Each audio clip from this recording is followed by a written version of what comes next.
Certains commentaires sont devenus viraux, émanant d'une ancienne responsable subalterne de l'administration Obama, qui serait probablement restée obscure sans sa récente tournée de promotion de livres, au cours de laquelle elle a tenu des propos qui touchent vraiment au cœur de la pathologie qui traverse la vie communautaire juive américaine depuis le 7 octobre. Et plus encore récemment, alors que le soutien au sionisme s'effondre au sein du public américain dans son ensemble.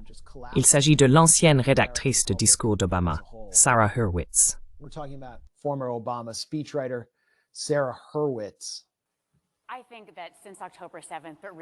Je pense que depuis le 7 octobre, mais en réalité même avant cette date, il y a eu d'énormes changements en Amérique dans la façon dont les gens perçoivent les Juifs et Israël.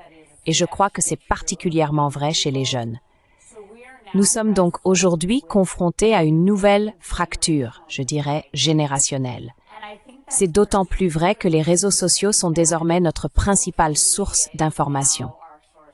Autrefois, les médias auxquels on avait accès en Amérique étaient des médias américains et ils étaient plutôt grand public. En général, ils n'exprimaient pas de position extrêmement anti-israélienne. Il fallait aller dans une librairie assez marginale pour trouver des médias mondiaux ou alternatifs. Mais aujourd'hui, nous avons les réseaux sociaux qui sont un média mondial. Horrible. Ces algorithmes sont façonnés par des milliards de personnes dans le monde qui n'aiment pas vraiment les Juifs.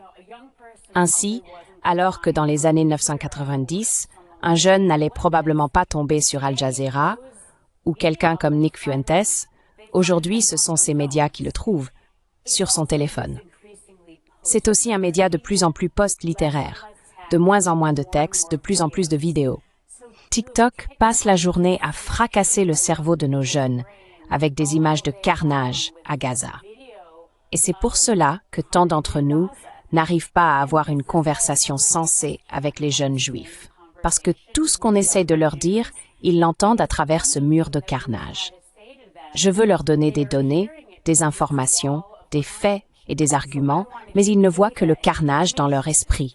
Et j'ai l'air obscène.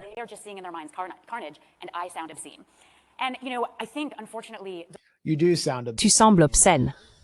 Très intelligent, je pense. Le pari que nous avons fait sur l'éducation à la Shoah pour qu'elle serve d'éducation contre l'antisémitisme.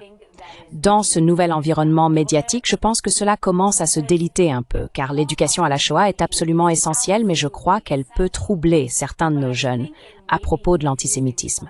Parce qu'ils apprennent que de grands nazis forts faisaient du mal à des juifs faibles et émaciés. Et ils se disent « Ah, l'antisémitisme, c'est comme le racisme anti-noir, n'est-ce pas? Des blancs puissants contre des noirs impuissants. » Alors, quand sur TikTok toute la journée, ils voient des Israéliens puissants faire du mal à des Palestiniens faibles et maigres, il n'est pas surprenant qu'ils pensent « Ah, je sais, la leçon de la Shoah, c'est qu'il faut combattre Israël. Il faut combattre les gens puissants qui font du mal aux faibles. »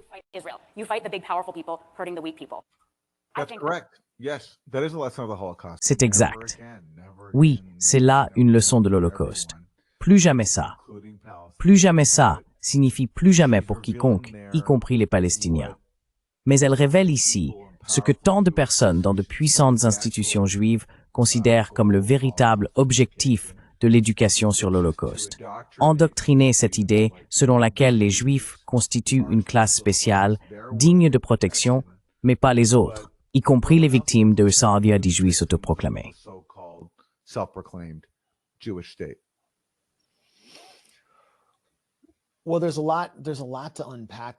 Eh bien, il y a beaucoup de choses à analyser ici. Elle parle de nos jeunes, et elle ne parle pas. Elle est à une réunion de la Fédération juive. Donc elle ne parle pas des jeunes en général. Elle parle des jeunes juifs, et elle s'inquiète que les jeunes juifs deviennent comme nous. C'est ce qui a motivé les propos de Sarah Hurwitz. Que les jeunes juifs se détournent du sionisme parce qu'il voit des massacres, et elle ne veut pas qu'il voit ces massacres. Elle craint qu'ils ne reçoivent une éducation sur la Shoah qui ne soit pas, comme tu l'as dit, ségrégationniste, mais universaliste, et qu'ils puissent en fait voir les Palestiniens qui sont victimes d'un nettoyage ethnique ou massacrés, comme les Juifs de la Seconde Guerre mondiale, ce qui est la perspective correcte.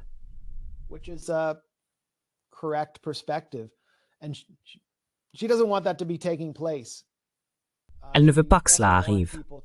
Elle ne veut pas que les gens soient exposés aux médias alternatifs, ni à la littérature ou à l'histoire écrite par des auteurs qui ne font pas partie de la mentalité ou de l'intelligentsia hégémonique des États-Unis. Autrefois, il fallait aller dans ce qu'elle appelait des librairies bizarres, comme les librairies anarchistes ou alternatives, pour trouver quelqu'un comme Michael Parenti.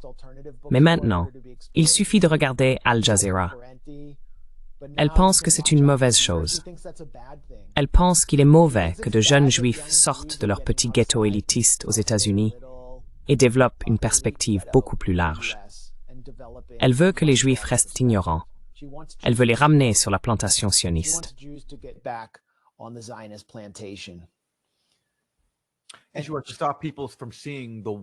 Et elle veut empêcher les gens de voir le mur, ce qu'elle appelle le mur du carnage. Pour elle, le carnage n'est pas mauvais en soi parce qu'il est carnage.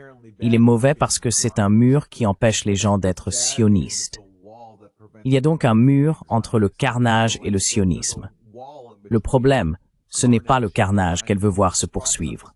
C'est le fait que les gens voyant le carnage créent un mur face au sionisme. Donc, je suppose qu'elle veut empêcher les gens de voir le carnage, pas d'arrêter le carnage. C'est une déclaration tellement sociopathe, carrément génocidaire.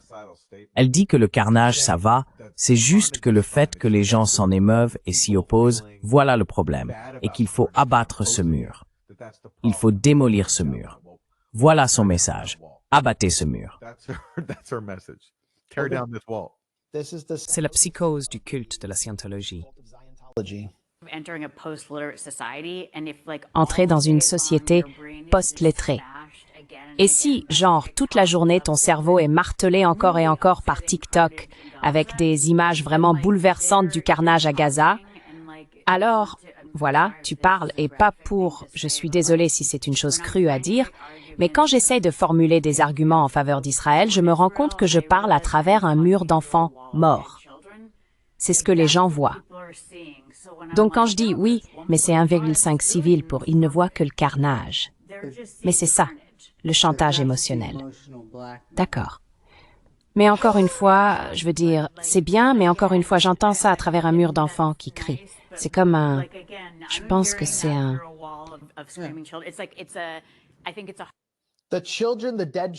Les enfants morts, ne sont qu'un problème, le mur d'enfants hurlant, parce qu'ils perturbent le programme de propagande scientologue. C'est pour cela qu'ils posent problème, pas parce qu'il y a un mur d'enfants morts. Et elle ne nie pas qu'il y ait un mur d'enfants morts.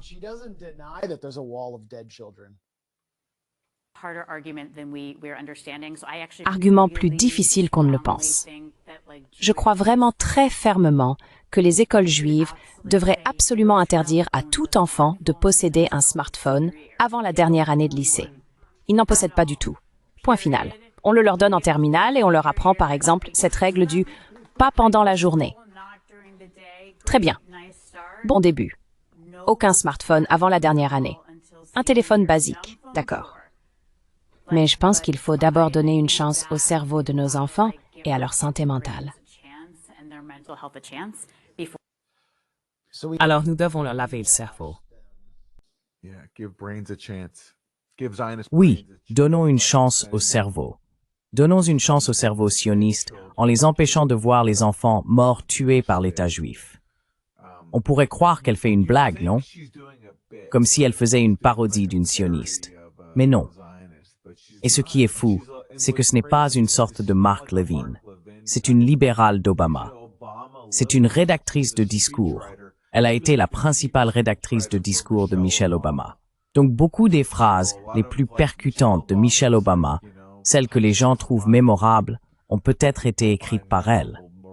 quelqu'un qui déplore le fait que les jeunes puissent voir des enfants palestiniens morts tués par Israël. D'ailleurs, je n'ai pas vu les Obama sortir pour dénoncer cette personne. Eh bien, ont-ils dénoncé le génocide? Non, Isma a fait. Non, ils sont trop occupés avec leur immense tour de Sauron qu'ils construisent à Hyde Park, à Chicago. C'est l'un des bâtiments les plus laids et les plus imposants que j'ai vus dans la ville. On dirait une sorte de site secret de la police de Chicago ou de la CIA, mais destiné à torturer des suspects transférés. Quoi qu'il en soit, cela aide à expliquer, cela montre, le genre de personnes que les Obama fréquentaient. Cela semble être une parodie, mais c'est vraiment ainsi que se comportent les sionistes dans cette ère postérieure au 7 octobre.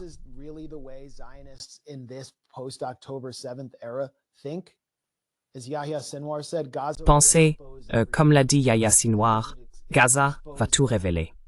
Et cela les a effectivement exposés. Les murs d'enfants morts ne posent pas de problème. Le problème, c'est que de jeunes juifs sont affectés en voyant cela, ou, comme elle le dit, que leurs cerveaux sont fracassés par TikTok. Elle ne cesse de répéter que leurs cerveaux sont fracassés. Et elle veut qu'ils soient en quelque sorte maintenus dans une colonie Amish, sans Rumspringa, avant leur dernière année. Ce n'est qu'à ce moment-là qu'ils pourraient découvrir Internet, où ils verraient tous les enfants morts causés par leur idéologie.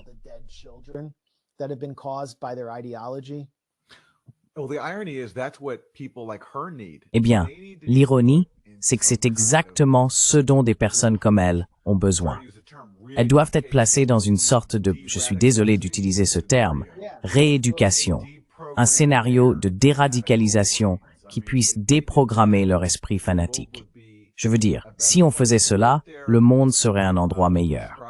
Donc, ce qu'elles prescrivent aux autres, aux enfants qu'elles veulent isoler des faits, elles en ont besoin, elles-mêmes. Une version destinée à déprogrammer its déradicalisation fanatique. Nous les appelons des centres de formation professionnelle. Bien sûr, oui.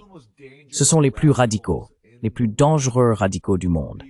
Les personnes au plus haut niveau de pouvoir, qui contrôlent des institutions puissantes, qui sont capables de censurer ceux qui expriment des opinions dissidentes, qui continuent d'influencer la politique et le gouvernement, et qui déplorent le fait que les jeunes se sentent tristes en voyant des enfants massacrés à Gaza.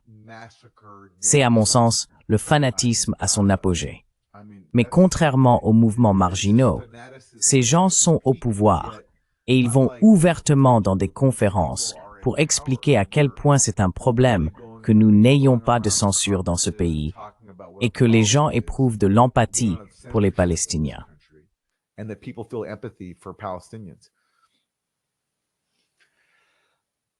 Elle ne s'arrêtera pas. Elle vient d'ailleurs dans la région de Washington pour parler dans une synagogue. En tant que juive, elle parle en tant que juive.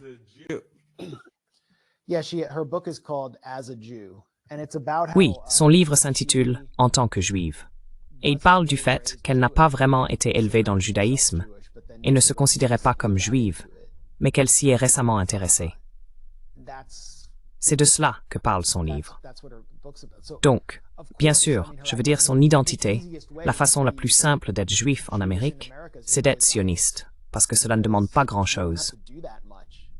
Il suffit de soutenir un pays à des milliers de kilomètres, et vous savez, de diffuser la Hasbara dans sa communauté, et on sera également soutenu en Israël.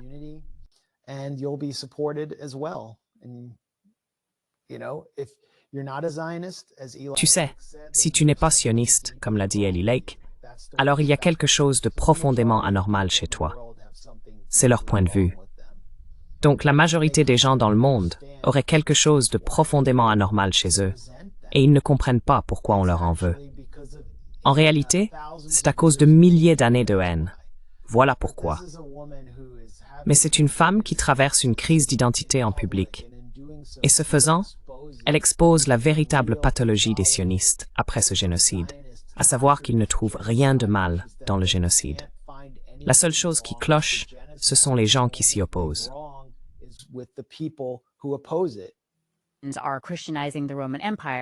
Nous sommes en train de christianiser l'Empire romain. Qui nous en empêche? Ces Juifs qui refusent de se convertir. Nous, les communistes, instaurons la grande fraternité humaine et la révolution. Et qui nous en empêche? Ces Juifs capitalistes. Nous, les Allemands, créons la grande patrie aryenne, racialement pure. Qui nous en empêche? Les Juifs qui polluent la race.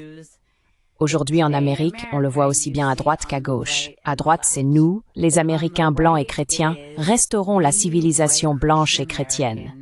La seule chose qui nous en empêche, c'est Juifs qui importent des immigrés noirs et bruns pour remplacer les blancs. C'est la folle théorie du grand remplacement. Et je me demande, est-elle plus raciste ou plus antisémite? Je ne sais pas. Je pense que c'est un peu à part égale.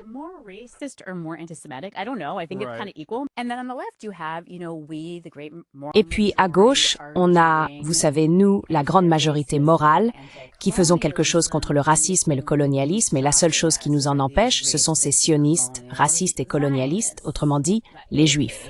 D'accord.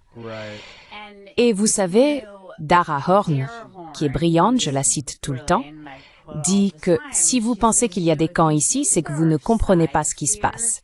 C'est la même chose des deux côtés. Cela prend simplement un langage et une forme légèrement différents. C'est tellement facile de dire, eh bien, c'est l'aile gauche le problème, ou c'est l'aile droite le problème. Mais si vous regardez réellement les deux, les stéréotypes sont à peu près les mêmes, n'est-ce pas? La droite dit que les Juifs commettent un génocide des Blancs, et la gauche dit qu'ils commettent un génocide à Gaza. C'est un peu la même chose. Ce sont des tropes très similaires.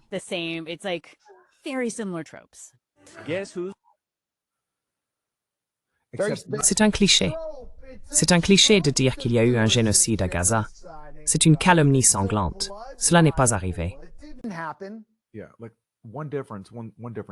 Oui. Par exemple, une différence, une vraie différence, c'est qu'on ne voit pas aujourd'hui des dizaines de milliers de personnes blanches massacrées aux États-Unis, alors que chaque jour sur TikTok, sur X, dans la mesure où ce n'est pas censuré, on peut voir des dizaines de milliers de Palestiniens victimes de génocide, des Palestiniens massacrés. Donc, le nombre de morts, les corps, c'est une différence. Mais elle établit un parallèle. Elle essaie d'assimiler les deux. Le génocide des Blancs et le génocide à Gaza. L'un est mythique. L'autre, on peut le constater chaque jour à travers le nombre massif de morts. Même si j'ai grandi parmi certaines de ces personnes, que je connais ce sujet depuis toujours, je ne peux pas vraiment expliquer ce que c'est, surtout chez cette génération.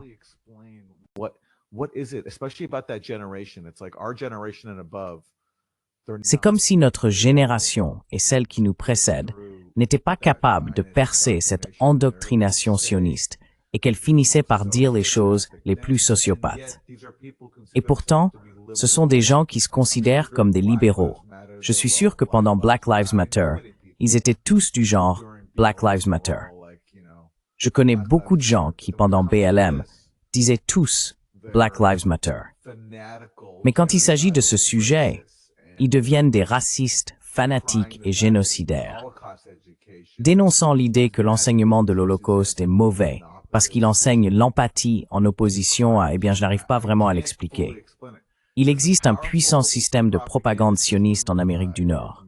Camp d'été, synagogue, c'est là. Donc les gens sont conditionnés. Et tu sais, j'ai vu ça de près.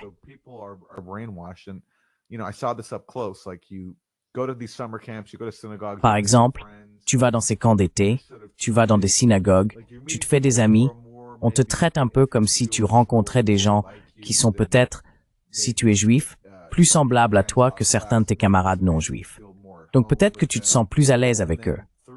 Et puis à travers tes amitiés et tes communautés proches, tu formes ce lien avec cet État ethnique étranger. Ensuite, en grandissant, toute attaque contre cet État ethnique est perçue psychologiquement comme une attaque contre ta famille et tes amis. Mais à ce stade, après tant d'années, et après un véritable génocide sous nos yeux, le fait que cela reste si répandu dans la communauté juive nord-américaine, je n'ai tout simplement pas la lucidité psychologique nécessaire pour l'expliquer pleinement.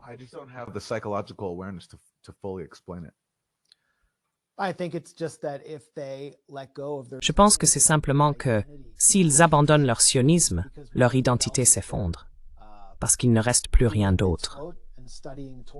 Faire des mitzvot et étudier la Torah, ce n'est pas très attirant pour quelqu'un comme Sarah Hurwitz, qui avait besoin d'un moyen facile de découvrir le judaïsme, puis d'un réseau clé en main pour promouvoir son livre médiocre, qui se trouve être l'un des réseaux de pouvoir les plus influents des États-Unis.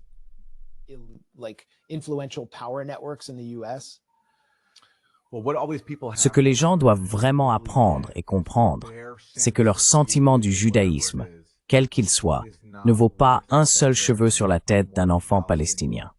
Pourtant, ils croient le contraire, que pour se sentir en sécurité dans leur judaïsme, leur identité juive, leur communauté, ils ont le droit de dominer des millions de personnes dans leur patrie ancestrale, d'applaudir leur génocide et de réduire au silence ceux qui s'y opposent.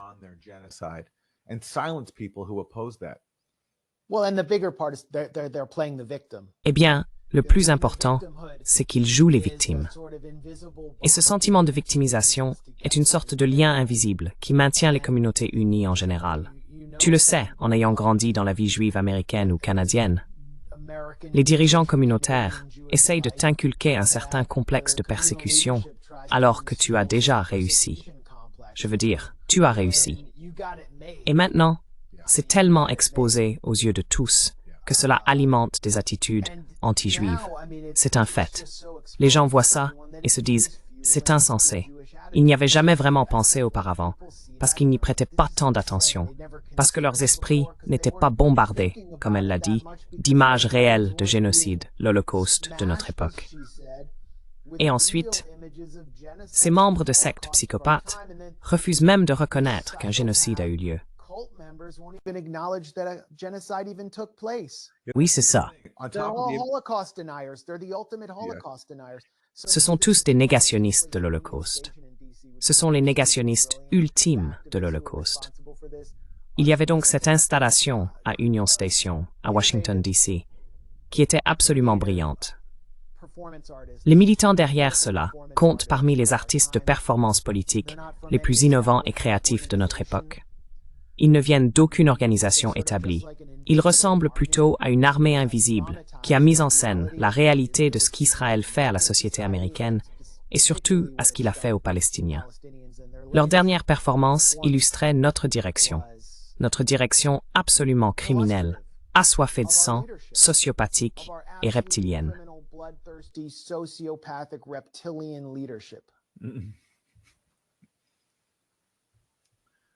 Montrons-le à l'écran.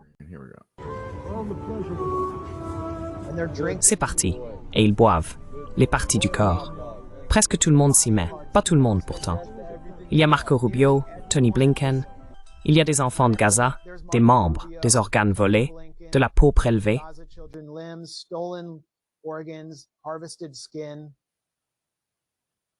Waouh!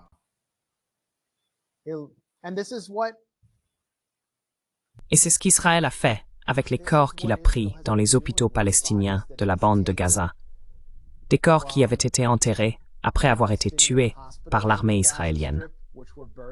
Ils les ont emmenés en Israël, ont prélevé leurs organes, puis les ont remis sur des camions après divers échanges de prisonniers. Ils ont été ramenés avec d'énormes trous dans le corps. Yehuda Hiss, l'un des principaux pathologistes israéliens, a été exposé dans les médias grand public pour avoir volé des organes et des cornets, non seulement à des Palestiniens, mais aussi à des citoyens israéliens juifs, y compris des soldats israéliens, et pour avoir prélevé de la peau pour le service des grands brûlés, car les soldats israéliens reviennent souvent du champ de bataille avec des brûlures.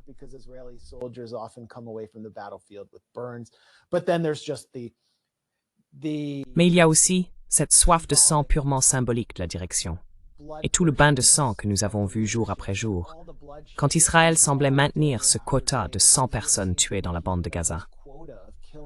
J'ai pensé que cela interpellait vraiment la personne qui traverse Union Station, les yeux fatigués et le visage sombre. revenant du travail, après avoir déjeuné dans un mauvais bar à salade, se dirigeant vers sa morne ligne de banlieue.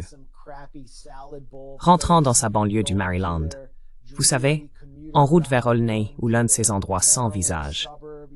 Sans vouloir offenser les habitants d'Olney. Mais vous voyez, ils rentrent dans un de ces lieux, et là, ils sont confrontés à cette réalité horrifique. Il faut les secouer de leur torpeur.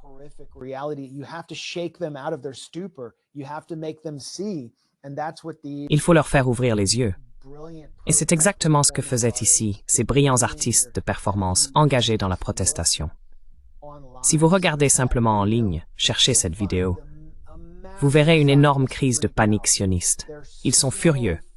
C'est de l'antisémitisme. Pourquoi la maire Muriel Bowser de Washington, D.C. n'a-t-elle pas fait cesser cela? Envoyez la police. Supprimez le premier amendement. Vous avez même l'auteur sioniste britannique Simon Schama qui dit « Comment cela n'est-il pas interdit ?» Eh bien, nous avons un premier amendement, donc c'est autorisé. Et pourquoi aucun d'entre vous n'est-il en colère à propos du véritable bain de sang? Parce que toute votre identité repose là-dessus. Vous êtes des psychopathes ethno-suprémacistes. Et maintenant, tout le monde peut voir que vous êtes plus en colère contre la protestation que contre le génocide.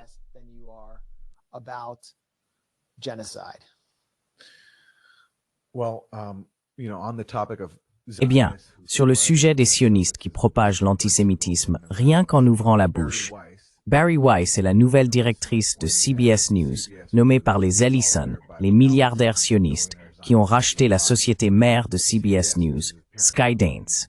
Cela a récemment été révélé dans le Wall Street Journal. Et c'est une anecdote très révélatrice de ce qui se passe chez CBS News. Il y a eu tous ces licenciements supervisés par Bari Weiss, qui, soit dit en passant, dépense des dizaines de milliers de dollars chaque jour pour sa sécurité. Elle se rend au travail dans un convoi de SUV avec de grands gardes du corps, prétendument, dit-elle, parce qu'elle a reçu des menaces.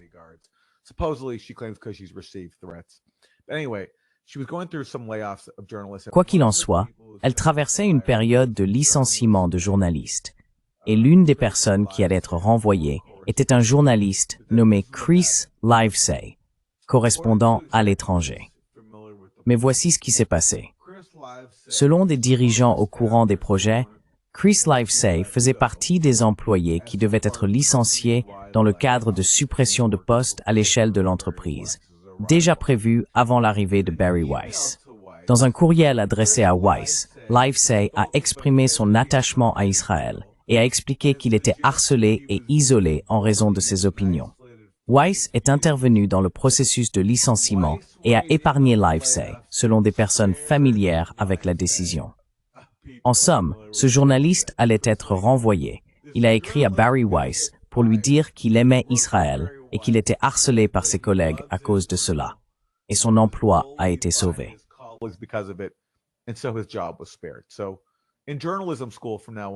Donc, à l'école de journalisme désormais, si nous voulons préparer les gens, les journalistes, au monde réel, les jeunes journalistes devront apprendre à écrire des lettres d'amour à Israël s'ils veulent être embauchés et ne pas être licenciés, selon les règles du Israël d'abord. Ce genre de choses provoque du ressentiment. Et oui, comme tu l'as dit plus tôt, cela alimente le sentiment anti-juif. En plus des images du carnage, les dizaines de milliers de personnes massacrées par Israël, on a les gens les plus privilégiés et plaintifs du monde et d'autres qui bénéficient de privilèges s'ils respectent la ligne. Donc, bien sûr que cela va alimenter le sentiment anti-juif. C'est inévitable. C'est un autre exemple du fait que ceux qui se plaignent le plus de l'antisémitisme en sont les plus grands responsables. Il n'y a même pas de comparaison possible.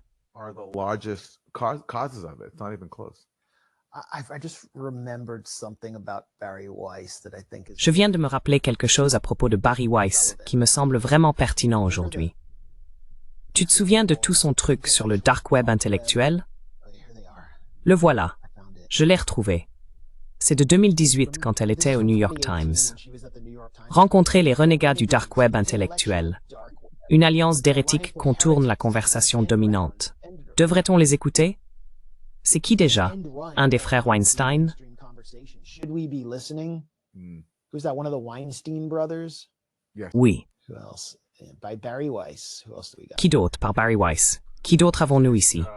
Qui est-ce? Christina Hoff Sommers. Oui, une personnalité alternative vraiment radicale. Qu'avons-nous?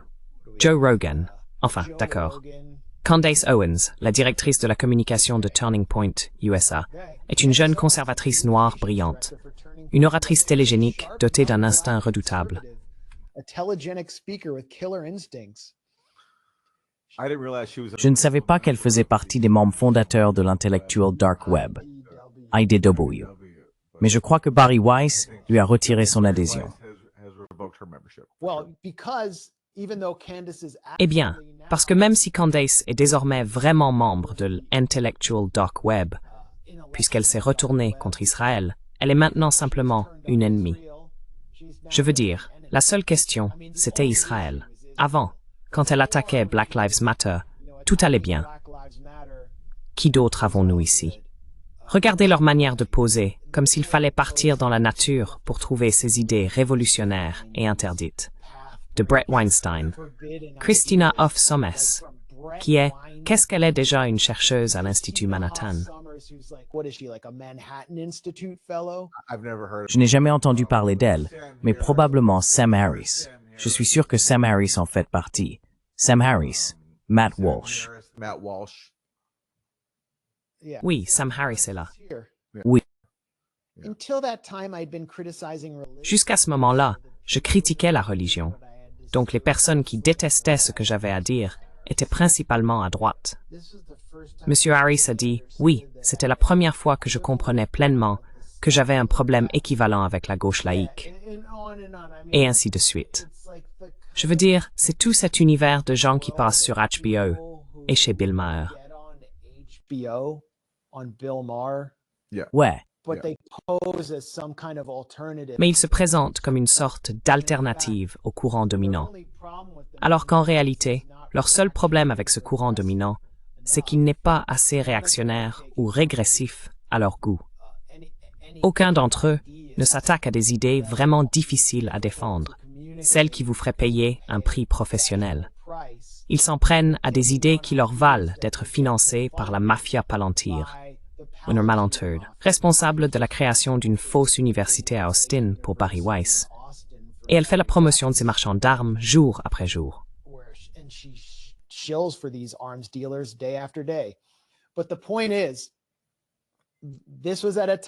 Mais le fait est que cela se passait à une époque où ce qu'on appelle le wokisme libéral, était toujours utilisé pour masquer le véritable problème aux États-Unis, à savoir la question de classe et l'oligarchie.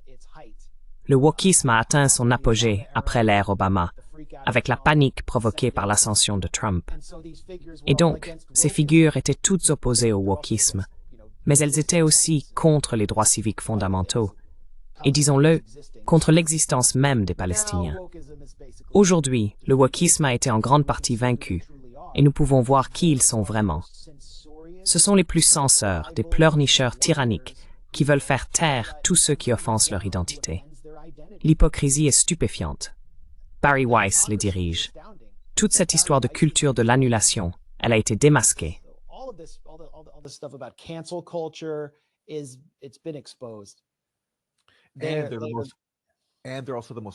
Et ce sont aussi les personnes les plus privilégiées du pays. Une autre ironie dans tout cela. Non seulement ce sont des hypocrites complets, dénonçant la politique identitaire et la censure, mais ils le font depuis les plus hautes sphères de la société. Je veux dire, Barry Weiss est littéralement à la tête de CBS News parce qu'un milliardaire lui a offert ce poste afin de renforcer encore davantage la défense d'Israël. C'est une ironie qui s'ajoute à une autre. Et en plus de cela, comme nous en avons parlé plus tôt, ce sont des personnes extrêmement fanatiques et ethno-suprémacistes qui prétendent pourtant s'opposer à l'ethno-chauvinisme lorsqu'il vient de musulmans. Ces sionistes sont largement en tête, aussi bien la droite chrétienne que des figures puissantes de l'establishment juif comme Barry Weiss en matière de fanatisme religieux. Il n'y a même pas de comparaison possible. When it comes to religious fanaticism, it's not even close.